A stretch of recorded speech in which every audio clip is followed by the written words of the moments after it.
আজকে আবার বেরিয়ে পড়লাম টোটোতে করে আমি আর মেয়ে বৃষ্টির মধ্যে। তো চলো রাস্তাতেই যেতে যেতে ভিউটা তুলে নিলাম। এতটাই বৃষ্টি হচ্ছে, রাস্তায় কিন্তু খুব কম লোকজন। আমি আর মেয়ে বৃষ্টির মধ্যেই যাচ্ছি। কোথায় যাচ্ছি চলো তোমাদেরকে দেখিয়ে দেব। দেখতেই পাচ্ছ প্রচুর বৃষ্টি হচ্ছে, ভিজতে ভিজতে আমি মেয়ে চললাম। মেয়ে ছাতার মধ্যে করে যাচ্ছি, বেশ ভালোই লাগছে। কিছু করার নেই, এত বৃষ্টি যে কি বলবো, ছাতা নিয়েই যেতে হচ্ছে। কিন্তু যেতে তো হবেই, বুঝতেই হ্যাঁ। পারছো। তাই অবশ্য যাচ্ছি। অসুবিধা নেই, আমাদের এই রাস্তাটা খুব সুন্দর, তাই যেতে ভালো লাগছে হেঁটে হেঁটে।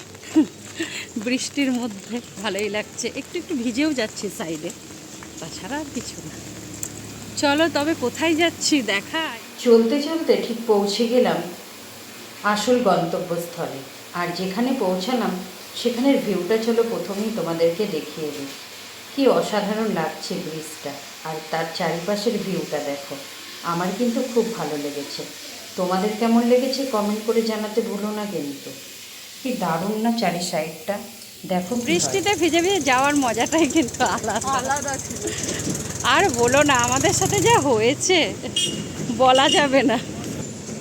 10 টাকা করে 20 টাকা বাঁচাতে গিয়ে আমার আর আমার মেয়ের অবস্থা খারাপ, অনেক হাঁটতে হলো। দেখো 10 টাকা বাঁচাতে গিয়ে কি অবস্থা। অনেকটা দেরি করেই এলাম, কিন্তু ভালোই লাগলো। বৃষ্টির মধ্যে হাঁটতে হাঁটতে এসে ঠিক জায়গায় পৌঁছে গেলাম। আর প্রথমেই মাকে দর্শন করলাম। খুব সুন্দর হয়েছে, শঙ্খর মধ্যে মায়ের মূর্তিটা ভীষণ ভালো লাগলো। তোমাদের কেমন লাগলো সেটা কমেন্ট করে জানাতে ভুলো না। মলে ঢুকে পড়েছি আর এলাম কিন্তু মলে। আর মলে আসার সময় রাস্তায় কি হয়েছিল তোমাদেরকে তবে বলি।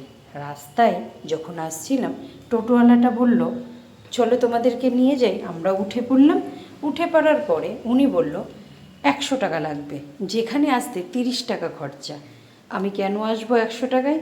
তাই টোটোওয়ালাটা ঠিক ইচ্ছা করেই আমাদেরকে একটু আগেই নামিয়ে দিয়েছিল। তাই আজকে হাঁটতে হাঁটতে অনেকটাই দেরি হলো। তো চলো চলে এসেছি শপিং করতে।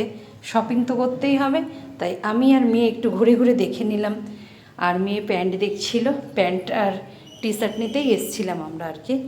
আর আগে তো অনেক ড্রেসই ওর হয়ে গেছে, তো আবারও একটা নিতে ইচ্ছা করলো, তাই চলে এলাম ওর সাথে। আর ওর জামা কাপড় যেমন তেমন দোকানে আমি পাই না, মলেই আসতে হয় ওর জন্য কিনতে। তা যাই হোক চলে এসেছি, পুরো ঘুরে নিলাম, দেখে নিলাম, আর কেনাকাটাটাও করে নিলাম।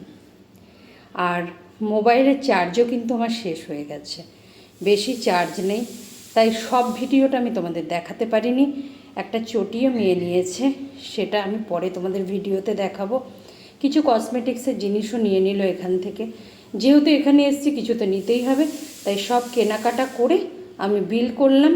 বিল করার পরেই চলে যাব কিন্তু আমরা বাড়িতে। আর ভিডিওটা কেমন লাগলো কমেন্ট করে জানাবে। পুরো ক্লিপস আমি নিতে পারিনি, এখানেই আসি, টাটা।